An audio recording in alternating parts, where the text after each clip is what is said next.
Well, hello there you, and welcome back to another little episode of the WARFRames. And today, as you can see on the screen, we're taking on Koumei and the 5 Fates. It's not a quest, it is just a new defense.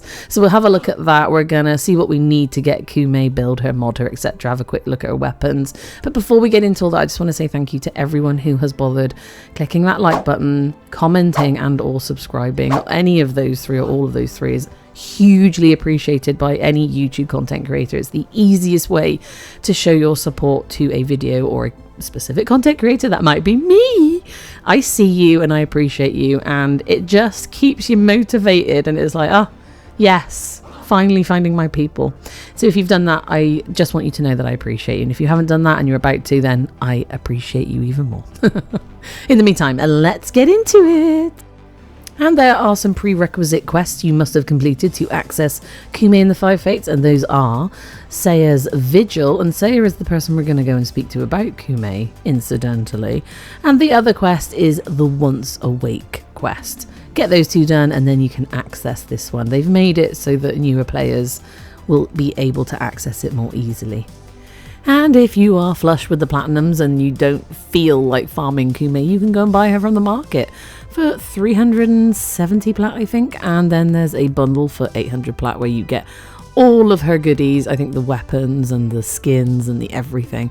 She's also got a helmet. Like, they've already given her a secondary helmet, and it is very pretty. We'll take a look at it later. But yeah, that's always an option too. And when I first logged in, I got a little email from Saya. I haven't actually got any footage of it, but it was basically telling me to go to Earth. And as you can see right now, I'm going to Cetus, and there's nothing there for me to do.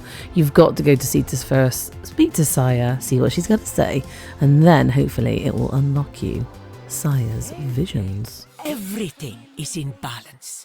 I have had such dark dreams. Infested demons rise from the ocean and plunder Cetus. This is a fate dream sent by Koumei. Visit Koumei's shrine.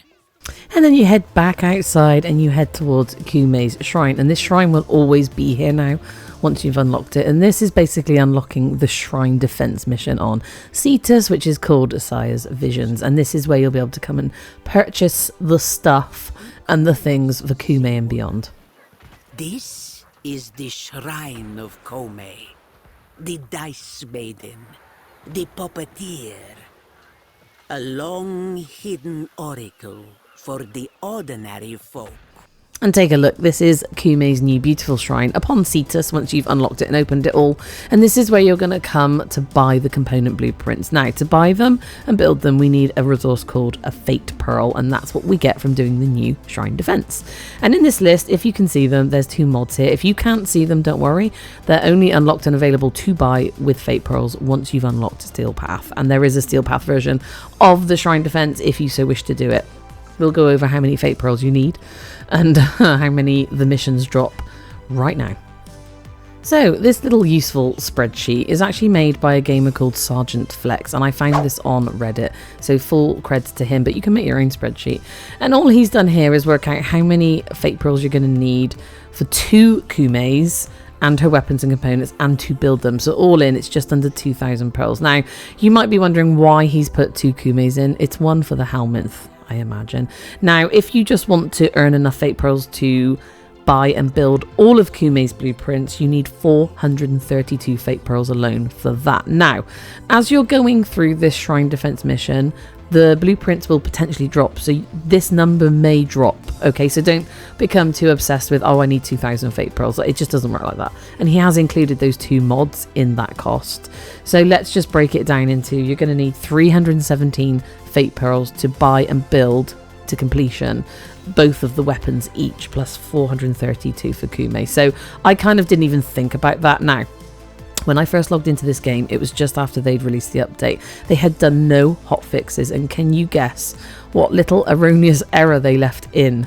That's right. Now, with these resources, same with the Citrine defense, mirror defense, these resource drops should not be affected by resource boosters. But can you guess what happened? They were. So for an hour or 2, or however many hours it was before they realized this, the fate pearls were being impacted by resource boosters. And can you guess what I got as a login reward that day? That's right. So I actually earned double the amount of fate pearls in a very short space of time. And I was like, oh wow, I didn't realize. I was like, wow, I'm getting so many fate pearls.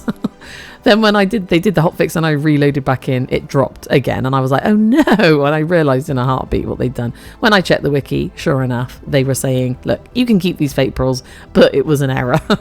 We shouldn't have been allowing it to be affected by resource drop boosters, which made me laugh. So I got a bit of a head start, guys, I'm not going to lie. So the new shrine defense, what's it all about? As you can see, we have found it now on our navigation south of Cetus. And it's called Sire's Visions, and it will always be there once you've unlocked it. It's only flashing bluey green for me at the moment because I haven't actually completed the node as I recorded this.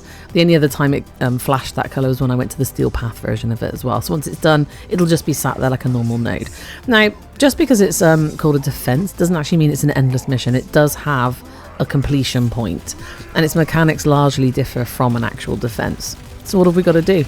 So we basically have 2 points to defend, an A and a B point. They're villagers' dwellings, okay, ostrons, and what we're trying to do is defend them from the infested. So they've got a radius around them, and they've got a countdown, an offering countdown. Now, we must protect Cetus, yes, but we also must protect these little areas where the villagers are getting the offerings ready. It's basically a little table, look, and when the offering gets down to 0, it'll turn red if the infested are in the circle, and you've got to kill them for the countdown to continue.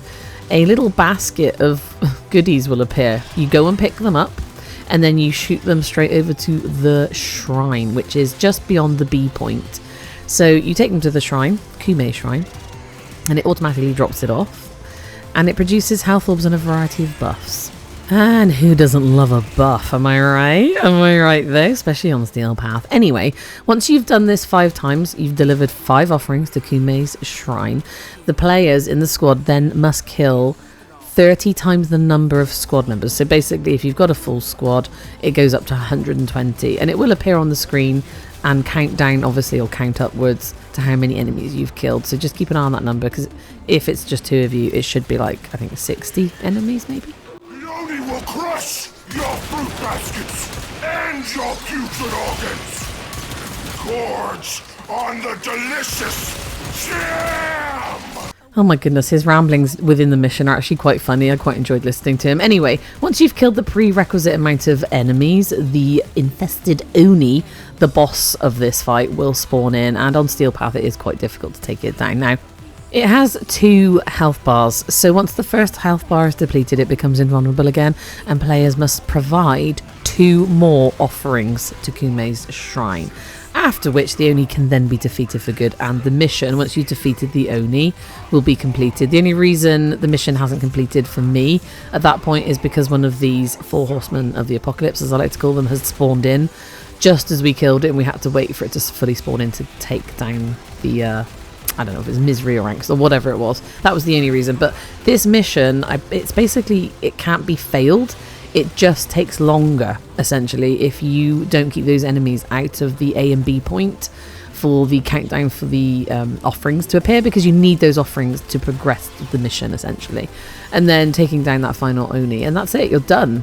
And there's not much else you can do to sort of increase your Fate Pearls fate. Just have to keep running this mission over and over to get your Fate Pearls under your belt, so that you can then buy the stuff and the things, and then also build them. And when you're doing these missions, you may get those blueprints dropping anyway, so keep an eye on what you're getting. The only thing I've got, like the question I've got about this mission is, once you've got Koumei and her weapons, and maybe a Koumei to be helmets and those mods, like, what other reason is there to come here? I don't know if there's any other reason to be in this shrine defense. A bit like the citrine defense, like once you've got everything and you've bought everything, is there any reason to go back, apart from the fact you might like the node, you know, and they might use it in the future if they see people playing it a lot, I guess. But there you go. So I actually used a lot of different warframes in this mission just to see, because it's not like a normal defense. I mean, you are defending 2 points, but you know, I brought Citrine, I've brought Hydroid. I didn't think about Gara, actually. She might be good to defend the points. I brought Neza, obviously I've brought Dante, but there is a bit of an old wives' tale in Warframe that any mission where you're farming a specific frame, that mission will do much better using the frame that you're farming. So I actually built Koumei, and we're going to look at that now. And then I came back and did this mission to see if that was true. Ah, man, I missed those moments where the resource booster was working. Anyway, I earned a lot of fate pearls in a very short space of time. I was lucky, and I thought I'd make a start on buying the Koumei component blueprints. Now, what you need to build them, obviously you do need more fate pearls. Again, we can find that on the wiki, but you're also going to need things like iridite, neurodes, rubido, polymer bundles, circuits, morphics, grokdrol, and Isha Devar and Tyr Azurite. Now, Isha Devar and Tyr Azurite are blueprints that you buy from Cetus. I think it's Old Man Sumbat, and you make them there by mining Devar and Azurite on the plains of Eidolon. Then you go back to your foundry and build them, and you're going to need not a ton of them, but a few of them to build. I think it's like 10 Isha Devar and 10 Tyr Azurite. So I had to go and do some mining on the plains of Eidolon because I didn't have enough Devar, but I did have enough Azurite. So bear that in mind. Pretty much all of these components can be found on Earth missions. That's why they've done it, to make it accessible to new players. So don't stress, don't panic. You might just have to go and farm a few components, that's all. And as with any Warframe, the component blueprints take 12 hours to cook and build, and then the main Warframe blueprint, once you've got those 3 components, will take a further 72 hours. Now, I allowed my first 3 components to build over a 12-hour period, but I rushed the main build. It costs 50 plat to rush it. And the reason I'm happy to rush it is because I'd done a ton of trading and made about 400 to 500 plat previously on the weekend, and then I looked at buying Koumei for the 300 odd plat, decided against it. So I thought 50 plat, you know, just to rush it and get a video out in a reasonable amount of time was very reasonable. Now, let's have a look at our beautiful new Japanese themed Warframe. And this is her base colour. I don't think it's too bad, actually. It's quite bright, considering some of the colours they've chosen for their base colours. And this is how I chose to fashion frame her. And I did get the new Volt Signa as well, and I fiddled with that. I kind of like the look of it. I like a bit of glowiness. Now, let's have a look at her abilities. Her passive. So every 60 seconds, Fate selects one of Koumei's equipped weapons to impart randomized status effects, and that lasts a minute, that effect does. Her abilities are basically RNG. It's all about the roll of the dice.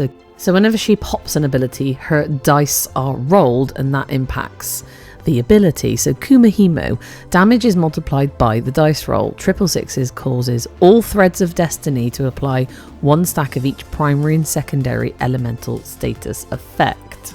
And her second ability, Omi Kuji, it's basically decrees, so it's really random.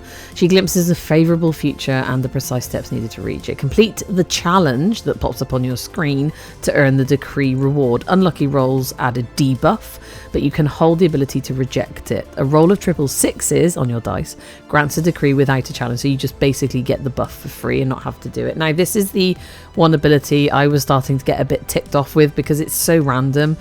You find yourself doing wall latches trying to kill enemies, and it just sort of takes you away from the main mission. However, you can reject it, but there is a cooldown cap and it just keeps growing. So this was the one ability I started to helmet off her and put something else in, like Nourish. And her third ability, Omamori. It summons Omamori charms, whose number is determined by the total dice roll. 666s grant invulnerability for as long as 1 charm remains. So you get this little ring of charms around you. And I'll be honest, her abilities are just so chaotic that you're just not paying any attention at this point. You're just popping it and hoping for the best. And her fourth ability, Bunraku, it entraps enemies in strings like marionettes while applying random status effects. The number of stacks is determined by the total dice roll. 666s apply the maximum number of status effect stacks, which is 30, and extends the abilities range behind Koumei. Otherwise, it's only the enemies in front of her that will be impacted by it. And, you know, people are saying that you really need ability speed cast for her because otherwise it becomes irksome. Now, I took her out. Obviously, I modded her myself, but I also got some advice from one of my Discordians on how to mod her as well. And I just want it known that I did try her Omi Kuji second ability, the decree thing, which reminds me of Duviri, which I don't like. But I just didn't like how randomized it was. And I also think that her third ability, the little icon there, looks a little bit like a tampon. I'll be honest. So because I am a self-professed non-expert at modding, this was my first go at mod configuration for her. So I felt like duration and range would be important for her. And strength, I kind of got it up to just over 200%. But when I spoke to our beloved vendor, he sent me his build and it was really low in strength. But he had put Precision Intensify on her 4th ability and agreed that if you didn't like her 2nd, you'd be happy to helmet that out for something more useful. I tried so hard to try to enjoy those decrees, but I just found them so distracting from the main mission. I'll be honest with you. And I won't bore you with all the ranking up of everything, but I did manage to get hold of both of her weapons, and I took the Epitaph after I spoke to our beloved Vendy from Discord, because he was talking about priming the enemies before you pop your abilities and kill them. And I'm going to show you in the Simulacrum, but also I did take Koumei back to do the Shrine Defense among other missions, and she's doing okay, and I've done hardly any work on her at all. And her weapons, I didn't even fully rank them at the Simulacrum. I took them at like, I think 12 to 15. And here you go, this is the Higasa. Depend on the Higasa when it rains bullets. Aiming creates a shield that blocks weapon fire. Kills and blocked shots charge up a beam that is released by alternate fire. Kind of a little bit like an Incarnon vibe to it, but it's a one-shot deal. So this is all the mods I managed to get into it. Obviously I did put a silver potato in it to double up my capacity slots, so that's why it looks like it does right now, but it needs a lot of work. And I've done nothing on it. I've done nothing. So when we have a look at the Simulacrum, bear in mind that this is the build that's in there, and I haven't looked at WARFRame or asked any advice on these weapon builds. And the Amanata, which is a polearm. I like a polearm melee. Roll Koumei's die with every 30 hits from Amanata to empower yourself with one of 5 Koumei blessings. If you roll a 6, you get all the blessings that you can see on the screen in front of you all at once. The RNG could be tricky, I guess, because it's not a guaranteed thing if you're planning to take her on high level missions, but you know, it made for an interesting kind of gameplay style. Now I haven't actually rolled these weapons out properly in high level missions. I took it on Sedna to obviously rank it up, but then I took it to my Simulacrum. So let's have a look at the Simulacrum first, and then I'll just send you off out into your world of Warframe with a teeny tiny bit of Koumei doing the Shrine Defense. So off to the Simulacrum I went, and as you can see we've got level 100 enemies. Now Koumei I have actually, I think, formed up at this point, and I'm using Vendy's build, which is kind of low ability strength but high 4th ability strength because of the Precision Intensify mod that he shoved in there. And I just wanted to come here with her weapons and see, bearing in mind these weapons are not fully ranked and I haven't formed them but at all, I just wanted to see where we're at with it. And I think coming to the Simulacrum really helps you figure that out, like a standard kind of like, where are we, a baseline. And it was doing okay actually, and I stayed on level 100 for this build because I didn't feel like my weapons were doing much, because as I may have mentioned, I didn't actually bother working on them much, and I don't have the mods yet that you can get when you've accessed Steel Path from the Koumei Shrine offerings, the Sire Vision thingamajigger on Cetus, but we'll potentially do another episode for those anyway, if they're any good. I mean, they may be pants, who knows. But I decided to change to my original build that I had with the higher ability strength, and then take on some of the other enemies, and I'll be honest, it was fine. Like, even the Sentient group, she was doing well. And this is my original strength build that I've been working on. This is the 2 former ones so far. There's no real guides out just yet on how to mod Koumei. People are probably running their little tests in their Simulacrums as we speak, trying to figure out the best builds for her and what works the best and what to helmet on and off her. This strength build still has the original decree on her 2nd, which I will be removing because I'll always give everything a go, and I'll always leave one of her builds with it on, but I just don't enjoy it, and I can see a benefit of maybe switching it out for something else more useful and less, you know, faffy in mission. I don't have time to be wall latching and killing X amount of enemies from a wall latch. I don't want to. I'm sorry, I just don't. Anyway, as you can see, it took on the Murmur really well, the Murmur enemies, and as we just saw briefly on the screen there, this is level 220 enemies now, and weirdly, as the level of the enemies went up, like, look at the numbers. I just started to feel like I was doing weirdly more damage or getting more status out of them. I don't know. I'm not really sure how this is working right now, but All I know is I love the sound effects of Koumei. I love the kind of randomization of it. It doesn't feel too much like it's holding you back, like it's too random, like you can't depend on it as ability strength. I love the noises that you get as well with these marionette strings. They're kind of like ominous and creepy. I love it. It's a whole mood. It's a whole vibe. I really am enjoying her sound effects. I like the whole vibe of Koumei, I have to say, sort of summing up. And I like seeing those numbers spreading out from her when you pop the 4th. And this as well, like, oh, I love it. Not happy about the decrease. No, that's going to come off, I'm afraid. Not my favourite one. And as you can see, the weapon is doing okay. I've got my epitaph to prime them. And the Almanata, or whatever it is, the polearm melee, I kind of really enjoyed that. And I like these sort of extra little buffs you get from the weapons that are kind of linked to Koumei specifically. I don't know if that means you're not really going to be able to enjoy using them with any of your other Warframes, so it may feel a little limited. I'm not sure yet. Obviously, I think as people start using her and modding her, I'm sure they'll maybe tweak her at some point in the future. It's just figuring out what's going to work and what isn't. And there may be a weapon that really works very well with her because of this sort of buff that she gives your status effects from your weapons as well. So there you go. Let's go and have a look at the Shrine Defense with Koumei. So this footage is actually from before the Simulacrum running, because I didn't get the weapons until much later because I was still working on getting my Fate Pearls together and getting all the bits built and etc, etc. I still haven't got those mods though. And there are so many other things that have changed in the game. I was so distracted by all the other side stuff that they've changed with the update. I'm going to do separate videos for all of it. As you can see, I'm just grabbing my basket of goodies from the offering table and I'm just hoofing it over to the Koumei Shrine, which we mentioned earlier.